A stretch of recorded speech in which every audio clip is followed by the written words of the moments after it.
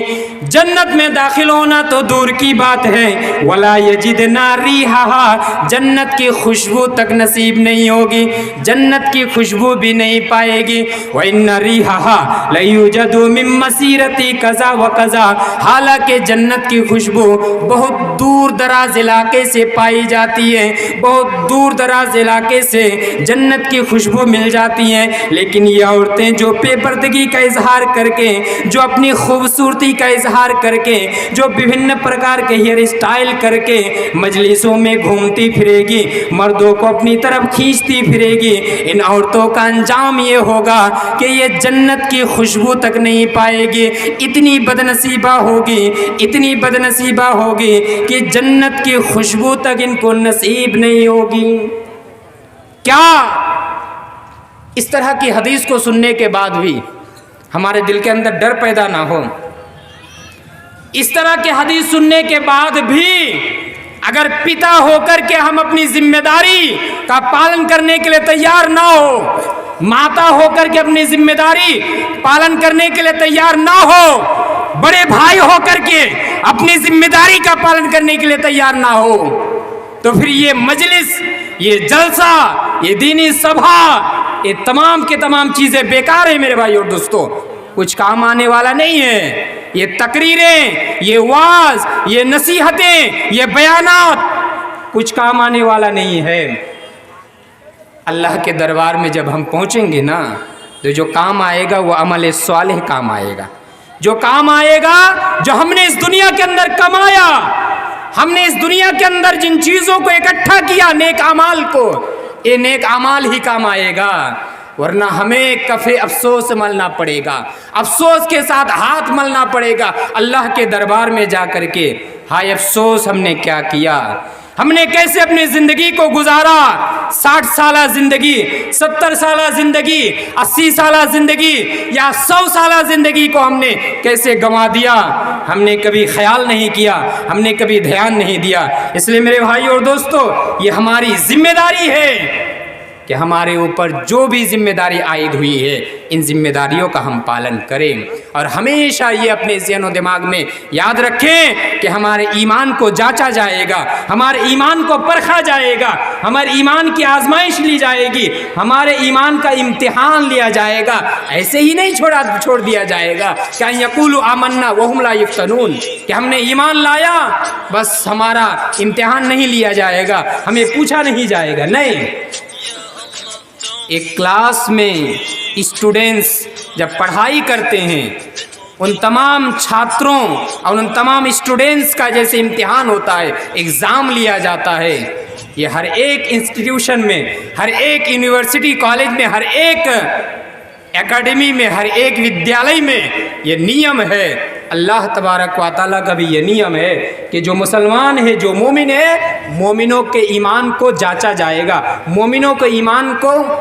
ایمان کو پرکھا جائے گا، پڑتال کیا جائے گا کہ کون ایمان میں سچا ہے اور کون ایمان کے دعوے میں جھوٹا ہے، یہ جانچا جائے گا۔ اس لیے میرے بھائی اور دوستو، یہ بھی ہماری ذمہ داری ہے کہ ہماری جو بہنیں، ہماری جو مائیں، ہماری جو بیٹیاں، ہماری جو بیویاں بے پردہ ہو کر کے گھومتی ہے، ان تمام کے اوپر روک لگانے کی ذمہ داری ہم سب کی ہے، ہم سب کی یہ ڈیوٹی ہے۔ آئیے آگے بڑھتے ہیں۔ ہمارا جو امتحان لیا جائے گا، اس میں ہم اس بات کو بھی یاد رکھیں کہ جتنی سخت آزمائش ہماری ہوگی، جتنی کٹھن آزمائش ہماری ہوگی،